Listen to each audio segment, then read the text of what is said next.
Hi friends, నమస్తే. ఈరోజు నేను మునక్కాయ పప్పు వండుతున్నానండి. దానికోసం ఒక కప్పు కందిపప్పు తీసుకున్నాను, టమోటాలు, ఉల్లిపాయలు, పచ్చిమిర్చి, మునక్కాయలు తీసుకున్నాను. ఒక 2 కాయలు తీసుకున్నాను, కట్ చేసి పెట్టాను. చింతపండు అన్నీ వేసి మునక్కాయ పప్పు అంటే పలసగా సాంబార్లా కాకుండా చిక్కగా ఉంటుంది, చాలా టేస్ట్ ఉంటుంది. ఆ ప్రాసెస్ చూద్దామండి. స్టవ్ ఆన్ చేసి ప్యాన్ పెట్టుకొని ఆయిల్ వేసుకుంటున్నానండి.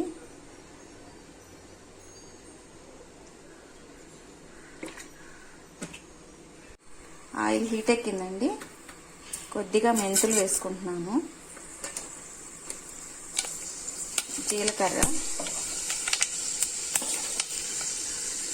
ఆవాలు, మినప్పప్పు, పచ్చెనగపప్పు, ఉల్లిపాయలు వేసుకుంటున్నాను. ఉల్లిపాయలు కొంచెం పెద్దగా వేసుకుంటున్నానండి, పప్పు మునక్కాయ కాబట్టి కొంచెం మరీ సన్నగా అయితే కలిసిపోతాయి, అందుకని.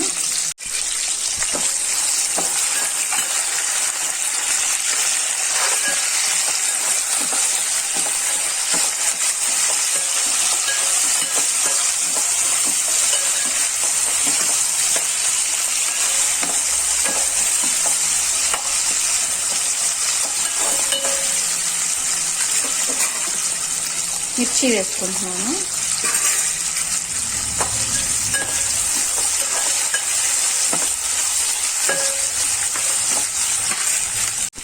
కరివేపాకు,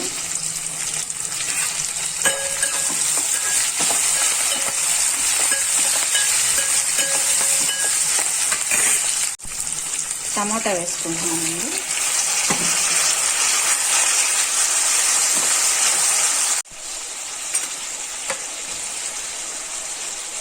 కారం వేస్తున్నాను.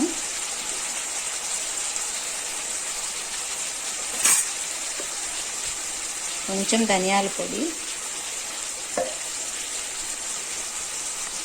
కొద్దిగా పసుపు, కట్ చేసి పెట్టుకున్న మునక్కాయలు ఉడకబెట్టుకుంటున్నానండి.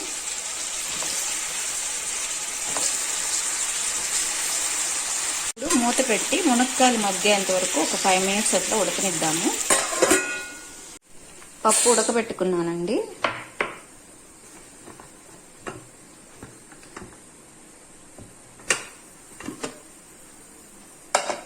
చక్కగా చింతపండు కూడా వేసేసాను. దీంట్లోనే చింతపండు కూడా వేసి ఉడకబెట్టేసుకుంటే కొంచెం నూనె పోసి మెత్తగా అయిపోతుంది చింతపండు. ఇప్పుడు దీంతో మెత్తగా పేస్ట్ చేసుకుందాము ముద్దకాంతో.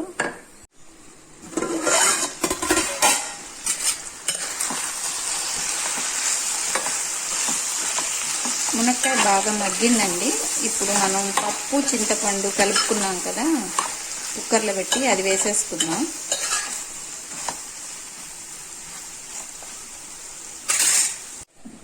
ఇప్పుడు ఇది వేసేసుకున్నామండి. దాంట్లో చింతపండు కూడా దీంట్లోనే వేసేసాను కాబట్టి నీట్గా మెత్తగా అయిపోతుంది. ఇప్పుడు దీన్ని ఒక 5 మినిట్స్ చక్కగా ఉడకనిద్దాం, అంటే పప్పు మునక్కాయ అంతా కలిసిపోయేలాగా.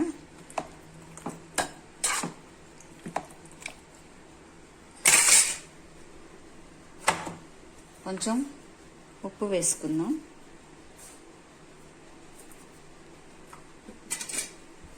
ఈ పప్పు మునక్కాయ చాలా టేస్ట్ ఉంటుందండి. చక్కగా సాంబార్ పొడి ఉంటే కొంచెం పైన సాంబార్ పొడి వేసుకున్నారంటే ఇంకా చాలా బాగుంటుంది టేస్ట్. కొంచెం ఒక 5 మినిట్స్ ఉడకనిద్దాము.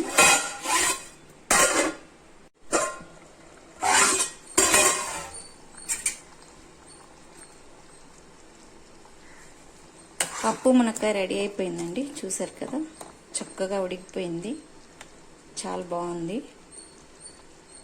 మీరు కూడా ఒకసారి ఇలా ట్రై చేసి చూడండి.